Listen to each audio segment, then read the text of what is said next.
I'm getting tired of saying it's shameful, but it's more stuff coming out of this administration. The only women that uh, Trump and Hegseth seem to like are those that they can abuse.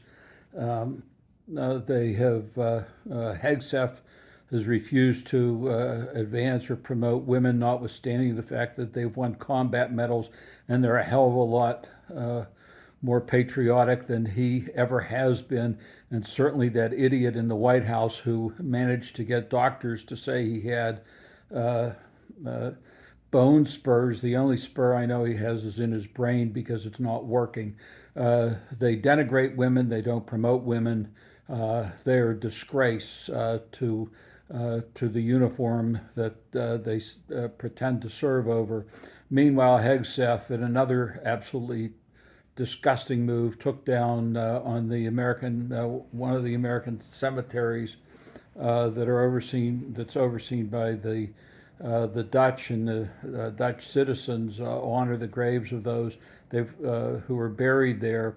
They have taken down the plaque that memorializes the heroic work that the black troops did and that are honored there. We ought to keep in mind that the segregation against the black people who served this country was so appalling that they tried to have white only bars in England, and the English said no, they would have only black only bars because if that's the way the people were being treated, they didn't want the other soldiers in some of the bars.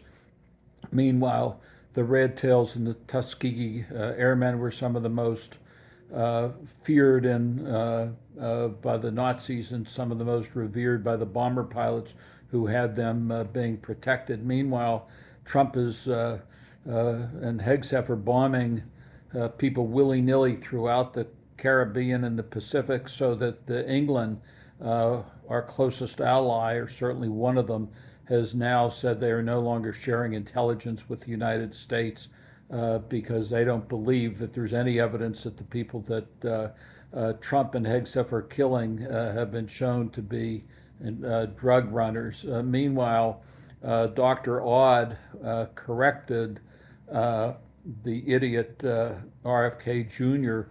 when he said that RFK Jr. said that Americans could lose 125 million pounds by drugs by next by the next election.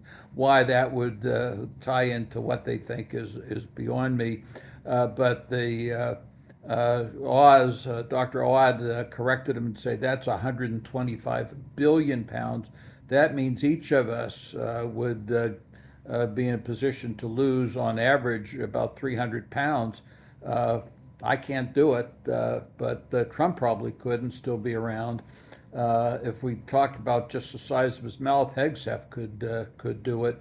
But it's appalling that these people just spout off numbers and statistics, and they don't have a clue what they're talking about. But what I think is more important on this is, and I don't denigrate at all the people who are taking these drugs who need to lose weight, but there's some question of what the long-term consequences of this weight loss drug is, or these weight loss drugs are. And I think the question is why is it that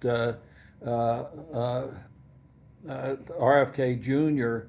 and Dr. Odd are willing to promote these drugs but not promote uh, uh, vaccines for children, which have been proven to be efficacious.